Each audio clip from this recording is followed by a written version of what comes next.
Okay, let's take another question. And this one is from Marcelo Miranda. And they ask, hey, Jason McCabe Calacanis, quick one. In your experience, can investors without operating founding experience have the same level of competency as entrepreneurs turned investors? What advice do you have for someone looking into this path?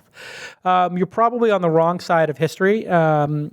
There was a period of time where people coming out of business school went directly into venture capital, and they did amazing. And that was the only route into venture capital. You had to know somebody, you had to be business school buddies, and it was just determined that venture capital, because it was dollars and it was capital, was the purview of people with finance degrees and business degrees. It turns out what everybody learned was startups are such a unique operating system, and they're so complex that if you've come out of a startup, you can lend a lot more advice and better advice to the founders.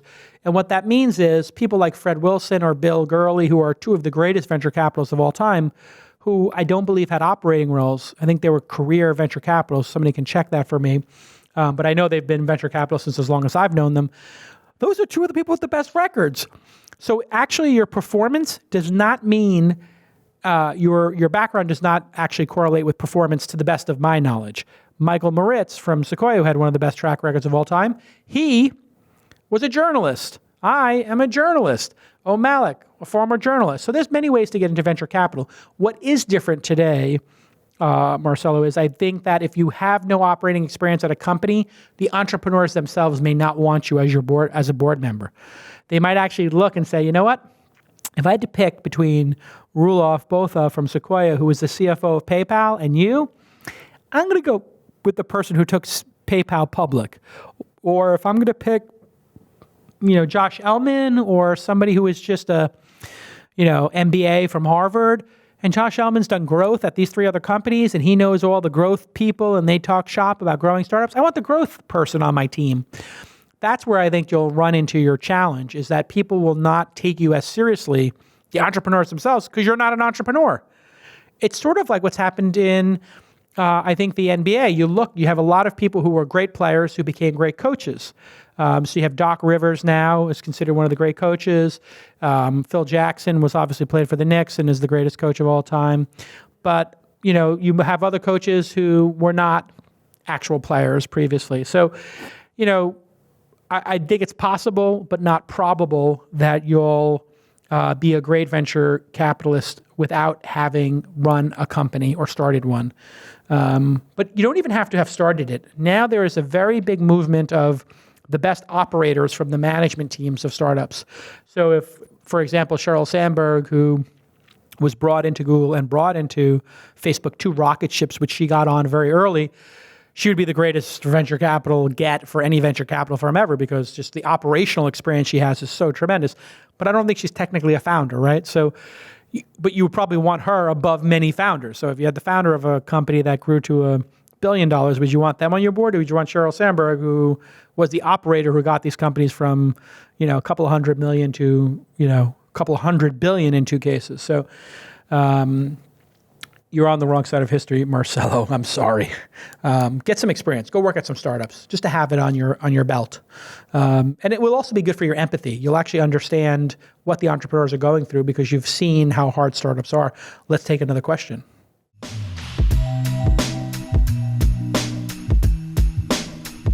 Hey everybody, I want to tell you about a new product I am using that I love. It's the Casper mattress. We have it in our home, and it is so comfortable. I literally slept on it last night, and I got a great night's sleep. It is an amazing product, and Casper is revolutionizing the mattress industry by cutting costs and dealing with resellers and showrooms and all that nonsense, and they just pass on all that savings to us.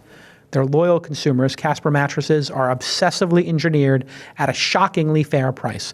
It combines supportive memory foam with award-winning sleep service with just the right sink and just the right bounce. I was so comforted. I just felt like I was being cradled in my Casper, and I am not kidding. And that I get to choose who are our partners in this program. I would not tell you that this is a great mattress if it was not. It is amazing.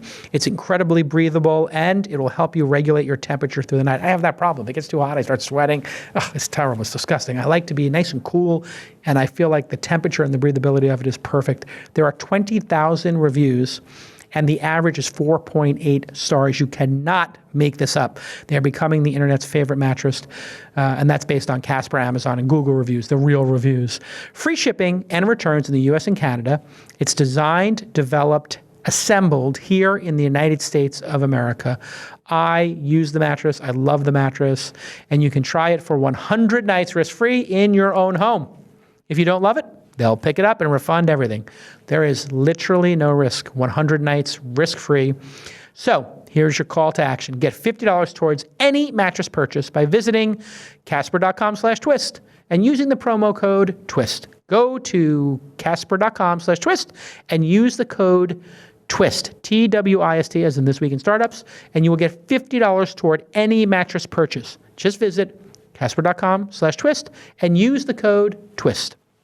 Thanks so much to my friends at Casper for joining us on this adventure and supporting independent media like This Week in Startups. It's really, truly is a great product. I literally slept on it last night, and I slept like a baby. I love it. Okay, let's get back to this amazing program.